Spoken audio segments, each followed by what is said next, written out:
apa ya, waktu TS itu ya, masih terdapat kekeliruan gitu, terutama dalam hal perbedaan pendekatan ya, dan juga strategi, juga metode dan lainnya ya. Nah, teman-teman, untuk teknik pembelajaran sendiri ya, teknik pembelajaran sendiri mungkin saya sudah bikinkan kemarin PowerPoint-nya, sudah diserahkan juga ya, yang waktu itu saya berhalangan untuk masuk. Jadi ini teman-teman bisa dipelajari sebetulnya ya, teknik-teknik pembelajaran, di mana kurang lebih apapun tahapan PBL itu.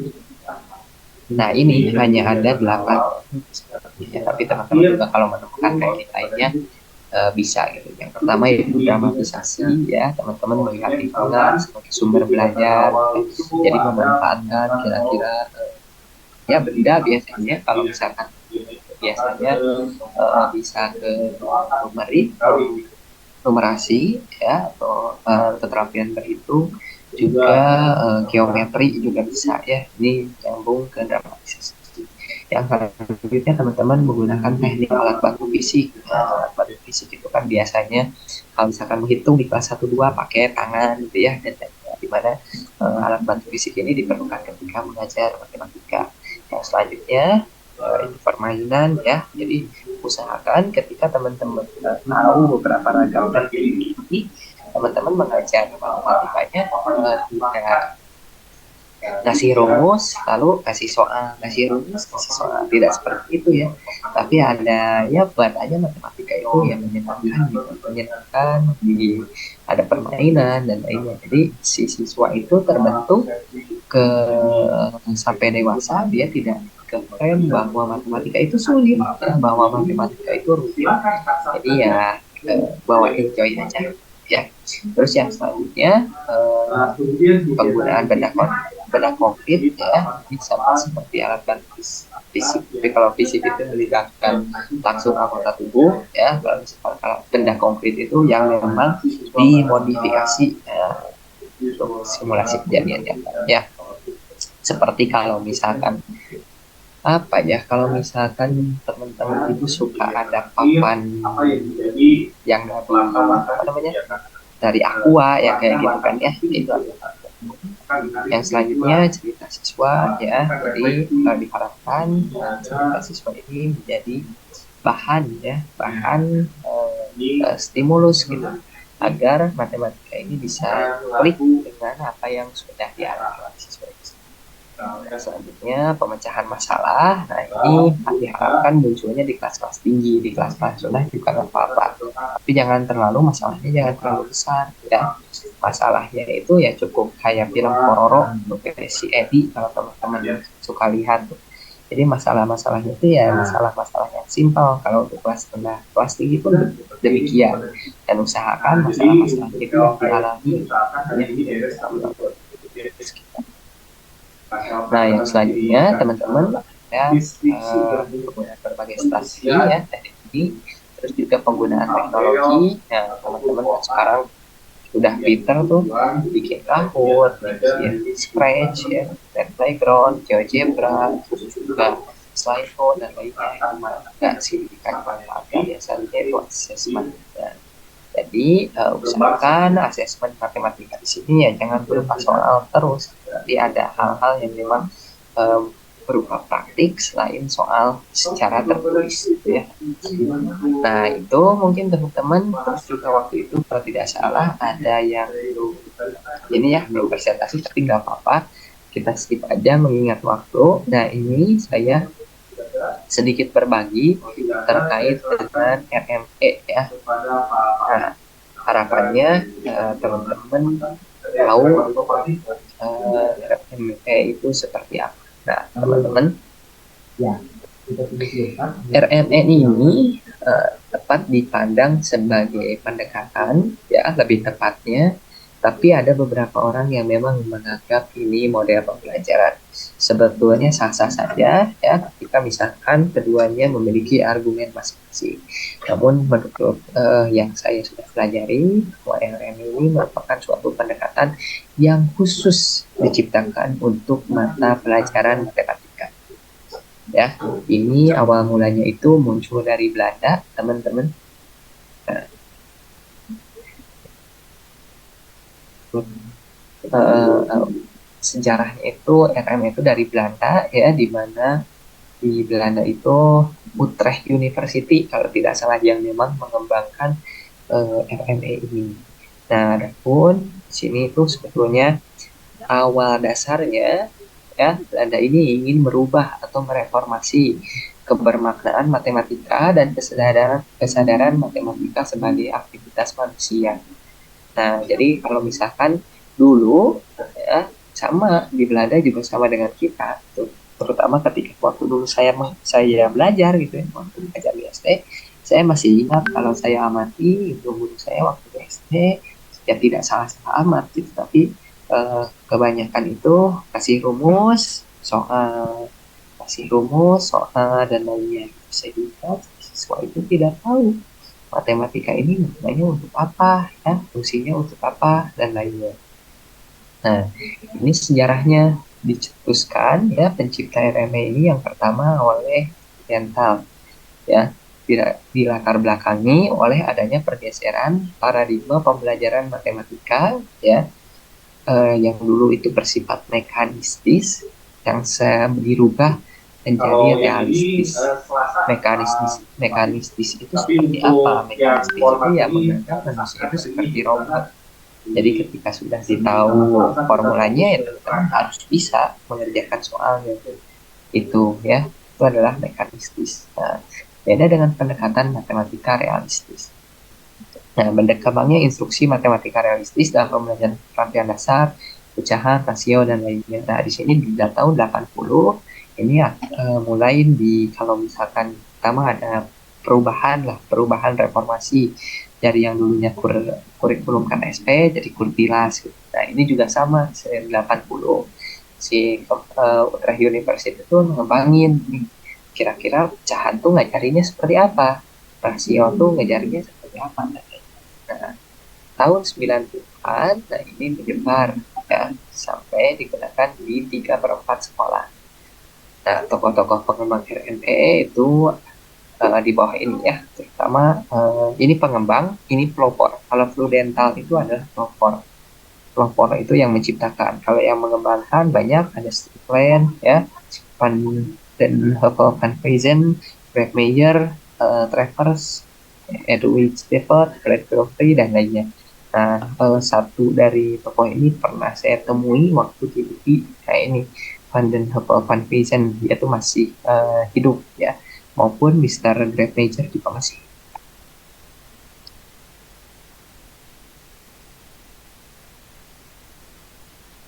Nah, RME ini teman-teman ya adalah tadi ya seperti ditekankan bahwa ini adalah salah satu dari dua yang selama ini tuh dikenal sebagai pendekatan khusus untuk membelajarkan matematika. Yang pertama itu RME ya, asalnya dari Belanda. Yang kedua itu pendekatan open ended. Ini asalnya dari Jepang. Nah, dua-duanya bagus dan ini memang khusus ya, khusus diciptakan untuk pembelajaran matematika. Jadi hanya ini sebetulnya yang khusus diciptakan oleh tokoh matematika ya, oleh guru matematika. Ini adalah RME dan bukan EG. Kalau misalkan PBL dan lainnya itu kan bersifat umum ya, STEM dan lainnya itu bersifat. Nah, keunikan dari RME ini ya, yang pertama dia ini memberikan kesempatan pengembangan potensi ke jenjang yang lebih tinggi di samping pendekatan pembelajaran lainnya, empirik, mekanistik, ya, strukturalistik, dan lain-lain. Ya. Terus juga tahap awal difokuskan pada pembentukan model situasi, kemudian model skema hingga abstrak atau simbol. Jadi di sini membelajarkan matematika itu berurut. Awalnya situasinya dulu yang dipahami siswa itu seperti apa, skemanya seperti apa, pemecahannya, lalu dia akan mampu menyelesaikan simbol. Maksudnya simbol tuh dia akan membentuk formulanya sendiri. Sehingga kalau misalkan dilihat dari kemampuan pembelajar di Indonesia, ya, kalau di Indonesia ini belajar matematika di SD itu tinggi, tapi makin SMP, SMA makin tidak semangat, ya, karena memang makin sulit dan lain. Tapi kalau konsep RME, ya, dia tuh mulainya mudah dulu. Jadi flat aja SD-nya tuh mudah, soalnya juga kayak banyak gambar dan lain. Tapi nanti ketika dia SMP, SMA, dia tuh mampu mengaplikasikan itu. Nah, sehingga pendekatan ini bisa ya banyak sekarang juga penelitian, terutama yang buku kurikulum Merdeka juga itu didasarkan dari pendekatan RME, ya. Nah, yang selanjutnya ini menekankan nilai kebermaknaan, konteks tematik yang kaya, intervensi multi-subjek dan realitas, dan motivasi pemahaman individu dan diskusi kelompok. Ya. RME ini memfasilitasi pembelajaran melalui matematisasi praktikal dan matematisasi horizontal. Oke.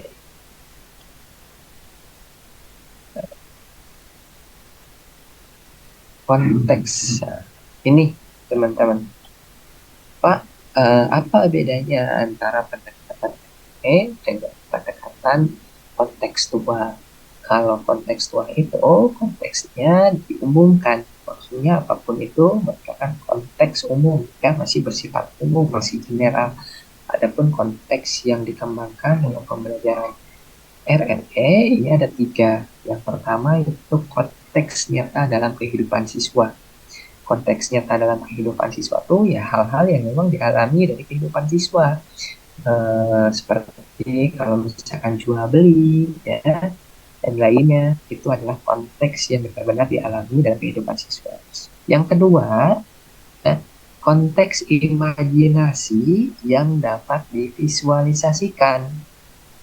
Maksudnya itu seperti misalkan suatu cerita. Nah, suatu cerita misalkan kan ada yang pokoknya hal-hal yang bisa diimajinasikan oleh siswa tapi mengandung nilai matematika itu termasuk ke dalam konteks dalam matematika realistis.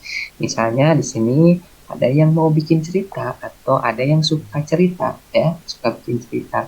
Nah, menceritakan ke anak-anak berupa fabel. Ya, misalnya kalau dulu tuh kan ada loncat si kancil, loncat di buaya, nah, terus balik lagi gitu. Itu adalah konteks yang dapat divisualisasikan.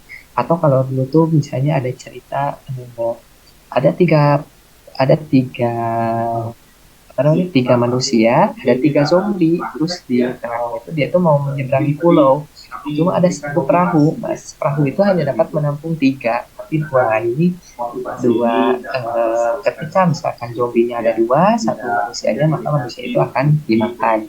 Ketika manusianya, satu zombinya, itu manusianya akan dapat menyeberang, tapi yang dapat kembali itu satu orang. Nah, kira-kira seperti apa? Itu adalah konteks imajinasi yang dapat divisualisasikan, ya.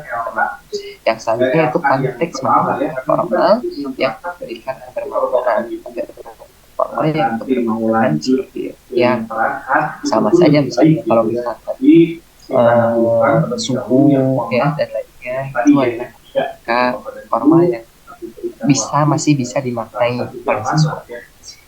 Nah, ini ada beberapa prinsip yang memang berbeda dengan prinsip CTL. Yang pertama, kalau RME ini, guru itu berusaha untuk mengkonstruksi dan juga mengkonkretkan matematika itu seperti apa. Ya, jadi teman-teman ketika membelajarkan pecahan, mungkin ini ada tugas tinggi, maka ketika mengajar pecahan itu harus dikonkretkan seperti apa, ya. Karena barangkali aja siswa tidak masih belum ngerti. Juga ada yang belajar luas lingkaran, di sana ada rumus pi. Nah, pi itu harus dikonkretkan dulu seperti apa. Banyak sekarang di YouTube ya mengkonkretkan pi itu seperti apa. Terus yang selanjutnya itu berjenjang dan permodalan. Jadi tahapannya itu sabar, kalau misalkan belum tuntas satu masalah, jangan loncat ke masalah selanjutnya. Seperti itu. Selanjutnya refleksi, ya, tugas khusus, konteks sosial dan interaksi, melibatkan diskusi maksudnya, terus juga menstruktur dan membentuk koneksi ya. Jadi menstruktur di sini yang melibatkan tadi awalnya pengetahuan yang sudah terbentuk, dikonstruksi lagi, distrukturisasi lagi sehingga nantinya dikoneksikan satu sama lain. Nah, adapun di sini maksudnya tadi kan membentuk matematika horizontal sama matematika vertikal. Itu horizontal itu adalah satu satu materi gitu ya, maksudnya ketika operasi hitung ya pasti penjumlahan sama perkalian gitu ya. Adapun kalau misalkan menghubungkan secara vertikal berarti dengan beda topik antara operasi hitung tersebut ya, number, terus juga di atasnya tuh geometri ya, geometri kan bisa siswa tuh masih bisa menggunakan operasi itu dalam topik geometri. Contohnya luas itu melibatkan hubungan antara matematika vertikal.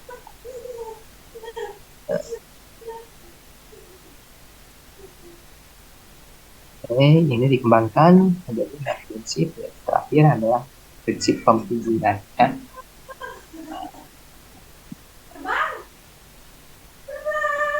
Nah, teman-teman, ini adalah contoh hasil implementasi pembelajaran RME ya, dari buku sumbernya langsung dari Travers ya. Implementasi RME pada pembelajaran pembagian bilangan bulat bersusun panjang SD. Teman-teman, bersusun panjang tuh yang ke bawah itu ya. Pertemuan dengan jumlah siswa 17 siswa, pertemuan pertama pembelajaran dimulai melalui soal berikut.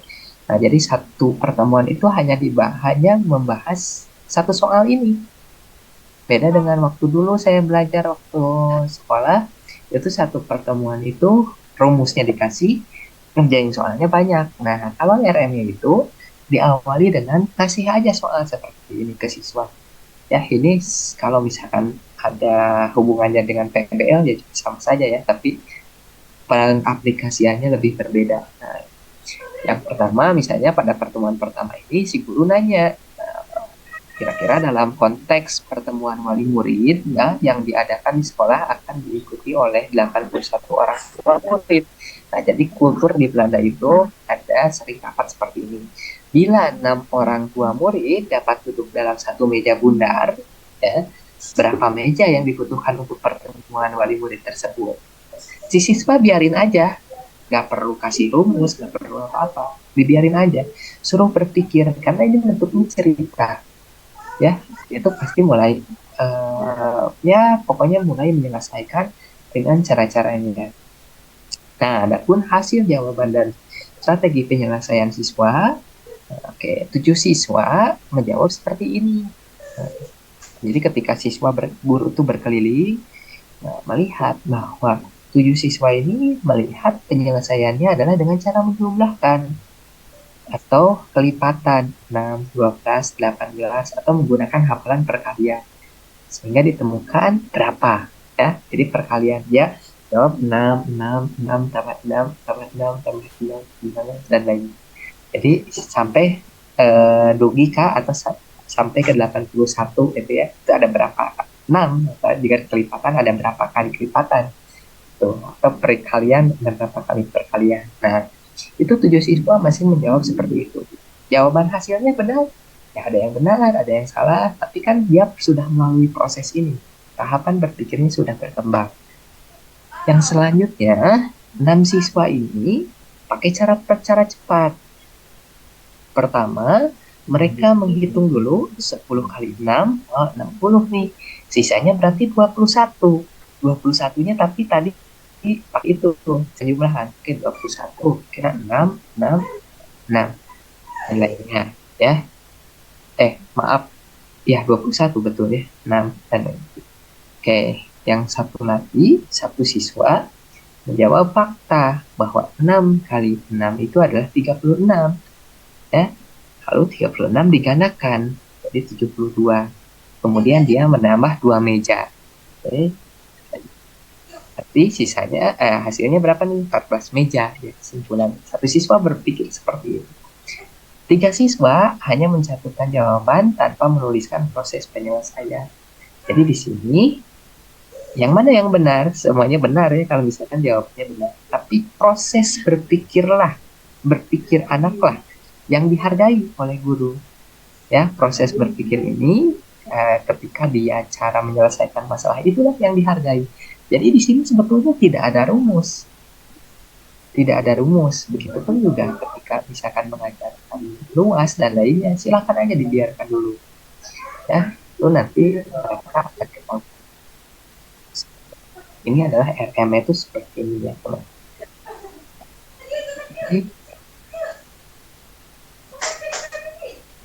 Nah, pada pembelajaran keduanya, tadi kan pertemuan pertama tuh terkait dengan rapat siswa.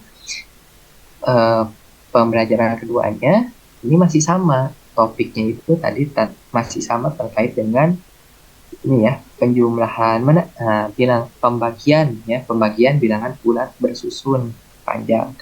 Ini dari tiga ini, dari seluruh jawaban ini masih belum ada yang pembagian ya, tapi nggak apa-apa.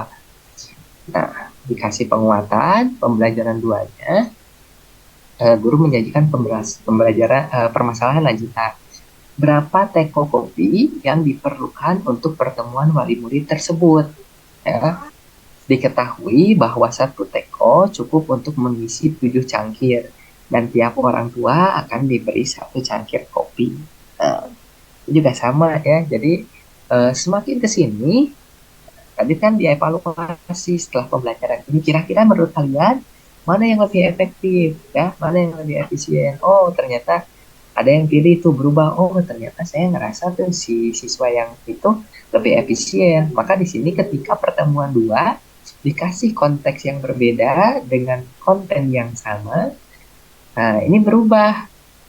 Jadi satu siswa masih menjumlahkan selangkah demi selangkah ya, yang tadi 7 orang berubah. Pertemuan kedua itu jadi sedikit. Oke, karena dia mikir, ini lebih efektif, ini lebih efisien caranya. 13 siswa cara cepat itu berlandaskan kalian bilangan terhadap bilangan 10 ya. Jadi 13 siswa tadi kali 10 dulu, sisanya berapa baru dia cari tahu. Ditambahin 10. 0 siswa menghitung berlandaskan fakta 7 kali 7. 7 kali 7 itu nggak efisien, kata dia. Saya pusing malah. Tadi kan ada yang berpikir 6 kali 6 ya, tapi 3 siswa mencantumkan jawaban tanpa menuliskan proses penyelesaian. Nah, dari sini sebetulnya ada perubahan berpikir, ya, perubahan berpikir bahwa si siswa itu masih belajarnya sama, topik sama, tapi dia menggunakan cara yang berbeda. Karena manusia itu ya berpikir ke arah yang mana yang lebih efisien. Mungkin kalau misalkan saya tanya juga di sini, oke, coba misalkan Pak Magda atau Pak Iwan 13 kali 25 berapa? Pasti cara yang digunakan oleh Pak Iwan dan Pak Magda itu pasti berbeda. Pak Iwan 13 kali 25, mungkin Pak Iwan hitungnya 25 dulu kali 10, baru 25 kali 3 tambahin. Tapi Pak Bagja misalnya, tadi berapa sih? 25 kali 13. Pak Bagja 13 kali 2 dulu, ya dapat 260, baru 13 kali 5 berapa? Pasti beda-beda.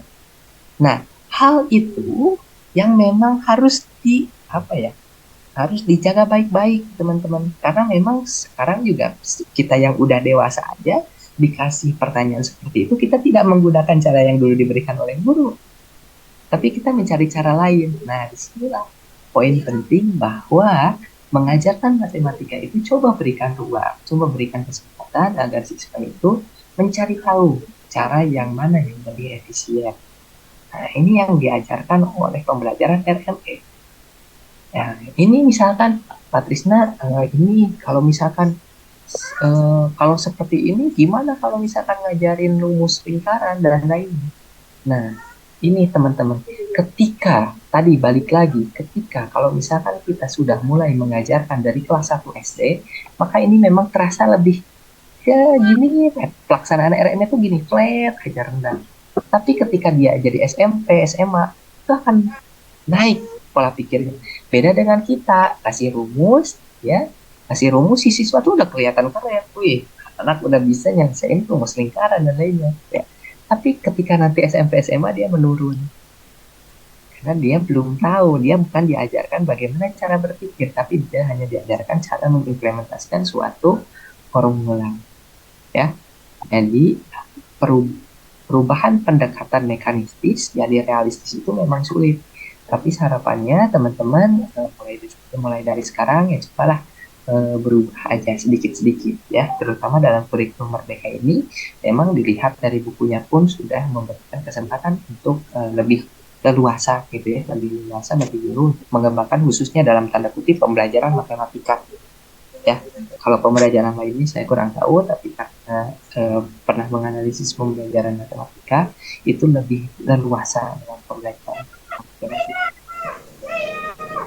Oke, nah lanjut lagi pembelajaran ketiga. Konteksnya sekarang lebih gede nih. Ini tadi permasalahannya sederhana. Pembelajaran ketiga, nah diketahui sebanyak 1128 tentara akan di-output menggunakan bus yang tiap busnya memiliki 36 tempat duduk. Berapa banyak bus yang diperlukan? Hasil jawaban strategi penyelesaian siswa. Kita terlihat nih, ke keliling aja. Keliling pasti masing-masing siswa itu berbeda-beda ya. Nah, di sini terlihat bahwa tadinya siswa ini sudah mulai menggunakan cara yang paling efisien yang telah didiskusikan sebelumnya. Kemudian guru mengenalkan strategi pembagian bersusun. Di sini masih belum diajarkan pembagian bersusun, tapi di akhir ketika guru nah teman-teman cara di sini memang teman-teman bagus. Nah sekarang Bapak mau kenalkan, Ibu mau kenalkan cara pembagian bersusun panjang. Nah, kembali ya kalau di kita mah diajarin dulu, baru di soal. Kalau di sini dikasih dulu soal, baru dikasih rumus. Nah, di sini di pembelajaran ketiga sudah di penutup pembelajaran terakhir sudah dikasih tahu cara bagaimana pembagian bersusun panjang ya, yang teman-teman logo simbolnya pasti beda-beda ya. Ada yang simbolnya cuma gini doang, gini kan dan lainnya ya. Itu mah enggak teman-teman. Cuman ini juga nggak apa-apa. Nah, di sini tuh dikasih soal yang lebih rumit, si siswa tuh mampu menggunakan cara-cara yang memang diajarkan dari strategi informal tersebut ya, strategi formal tersebut ya. Jadi kalau tadi dikasih di penutupnya tuh Bapak kenalkan nih rumus pembagian bersusun panjang. Nah, di sini ketika menghadapi pertemuan selanjutnya situasi yang berbeda dengan angka yang lebih banyak, mereka mulai mau tidak mau, pasti dalam tanda kutip mau tidak mau dia pasti menggunakan strategi yang kita kenalkan. Kenapa demikian? Karena siswa berpikir, wah si bapak ini mere angka gede-gede ting, tidak bisa di 36 kali 10, wah pasti panjang. Ternyata nah di sini siswa mulai wah benar, ternyata rumus ini ada manfaatnya. Rumus ini ada manfaatnya ketika misalkan ya mungkin sebagian siswa berpikir bahwa ketika misalkan angkanya besar ya saya tidak bisa menggunakan cara yang lebih efisien tadi, karena itu juga tidak efisien ketika dia angka besar. Tapi ketika misalkan ini ya saya mau tidak mau pakai yang guru kenalkan. Nah itu. Jadi di sini pakai format dan meskipun cara pembagiannya berbeda-beda kan, ada yang ada yang kali 10 dulu dan lain. Ya, ada yang langsung tadi pakai 3 kali 2 itu yang double, kan ada yang tidak. Nah itu berdasarkan strategi program berdasarkan masalah yang penting untuk menggunakan strategi yang paling efisien. Sebetulnya banyak ya contoh-contoh dari RMP itu. Contoh yang paling simpelnya yang mungkin teman-teman paling sering lakukan itu ketika teman-teman mungkin pergi ke supermarket bawa uang cuma 500.000. Teman-teman kan tidak, supermarket itu kan harganya tidak pas ya, misalnya 4.500 sekian, tapi kan teman-teman menaksir 5.000, ini 5.000 nih, ini tambah, sehingga teman-teman pasti sebelum ke kasir tuh teman-teman sudah yakin uang yang di bawah saya pas ya, meskipun zaman sekarang bisa debit ya dan lain-lain, tapi kan perlu meskipun kita pakai metode pembayaran apapun, pasti teman-teman juga pasti melakukan taksiran ya, taksiran. Kira-kira belanja sekarang cuma 400.000. Itu adalah salah satu contoh RMP yang memang mereka lakukan ya dalam kehidupan. Nah, teman-teman, kesimpulannya proses pembelajaran RME mengutamakan konstruksi pengetahuan melalui penyelesaian masalah yang bermakna dan dapat divisualisasikan oleh siswa secara bertahap dengan fondasi strategi informal yang kuat. Ya, jadi cara-cara informalnya itu adalah cara-cara yang muncul dari siswa dulu. Jadi ketika informalnya kuat, formalnya lupa juga, dia pasti akan bisa menyelesaikan masalah. Nah, oleh karena itu, apabila siswa suatu saat lupa terhadap strategi formal, seperti tadi cara yang kayak gitu, Bu, aku lupa rumus. Nah, sering kali saya temukan waktu ngajar di SD, itu dikasih soal, aduh lupa rumus dan lainnya. Karena strategi informalnya kurang kuat. Tapi ketika informalnya kuat, maka siswa dapat mengingat atau mengkonstruk ulang pengetahuan secara rewind ke tahap sebelumnya.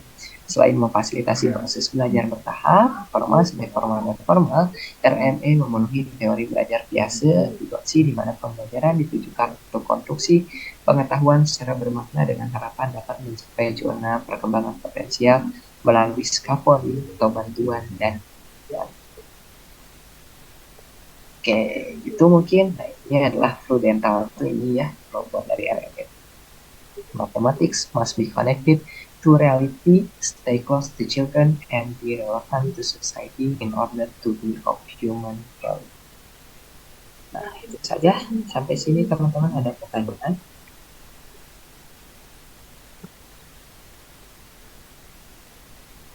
Cukup? Nah, teman-teman, karena memang ini tuh sebetulnya ya mata pelajaran magang matematika SD berkaitan lebih besarnya terkait dengan praktek, tapi praktek juga percuma ya tanpa teori. Jadi teman-teman, saya harapkan teman-teman paham itu, paham RME ya, karena open-ended itu beda lagi ceritanya. Nanti teman-teman mungkin di lain kesempatan akan belajar open-ended, tapi sekarang pelajari dulu RME dan lainnya.